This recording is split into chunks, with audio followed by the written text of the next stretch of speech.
በስመ አብ ወወልድ ወመንፈስ ቅዱስ አሐዱ አምላክ አሜን።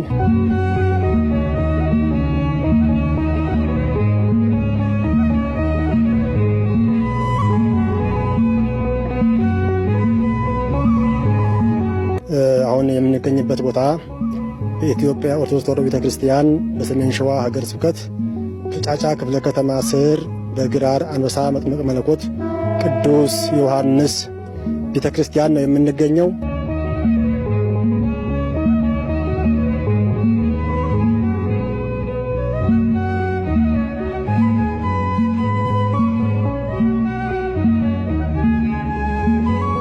የመጥምቀ መለኮት ቅዱስ ዮሐንስ ጸበል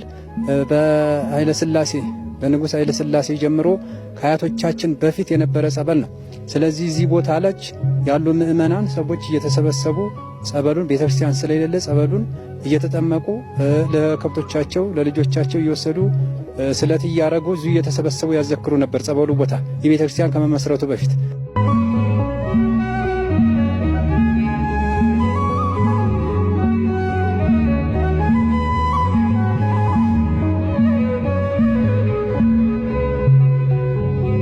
ቤተክርስቲያኑ እቺ መቃኞ ቤተክርስቲያን ከመጀመሩ በፊት አንጎለላ ጽርሐ አርያም ቅድስት ኪዳነ ምሕረት ከኔ ጀርባ ያለው እዚህ ጋር ስር የመጥምቀ መለኮት ቅዱስ ዮሐንስ ጸበልና የኢየሱስ ጸበል አለ። ይህ ቦታ ባርካ ትሄድ እንደነበረ አባቶቻችን ይነግሩን ነበር።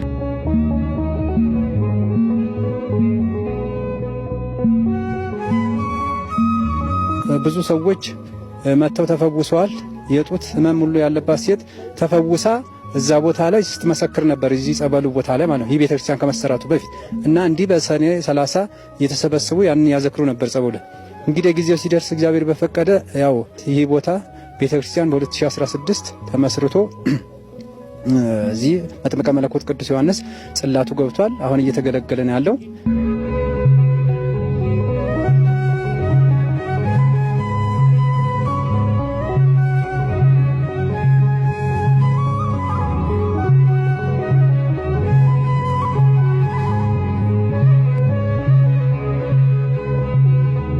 በክርስቲያን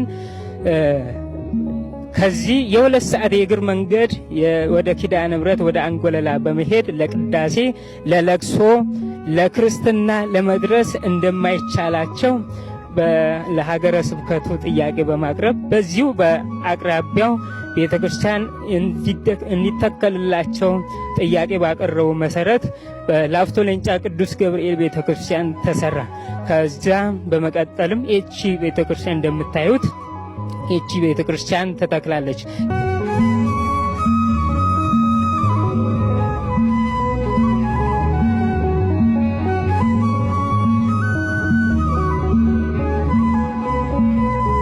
በተለይ እዚህ ቦታ በአውደ ምሕረት ላይ እየተሰጠ ያለው ከኪንታሮት መድኃኒት ሆኖ ብዙ ሰው እየተፈወሰበት ምስክርነት እየሰጡ ይገኛል።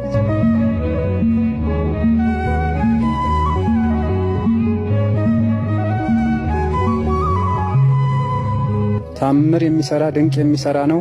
ስውር ቦታ ነው። ጊዜው ደርሷል፣ እየወጣ ነው። ስለዚህ ሁላችሁም እጃችሁን እንዲዘረጉ እንድረዱን በጣም ችግር ስላለ የሕዝበ ክርስቲያን እንድትረዱን እንማጸናለን። በመጥምቀ ዮሐንስ ስም የመጥምቀ መለኮት ቅዱስ ዮሐንስ ወዳጆች ልጆች ሁላችሁ በሚደረገው የገቢ ማሰባሰብ ፕሮግራም ላይ እየተገኛችሁ የተቻላችሁን አስተዋጽኦ እንድታበረክቱ በልዑል እግዚአብሔር ስም ጥሪያችንን እናስተላልፋለን። በሀገር ውስጥም በውጭም በመላው ዓለም ላላችሁ ሕዝበ ክርስቲያን በሙሉ የአቅማችሁ እርዳታ እንድታደርጉልንና የአቅማችሁን እገዛ እንድታደርጉልን ዘንድ በመጥምቀ መለኮት በቅዱስ ዮሐንስ ስም እናሳስባችኋለን።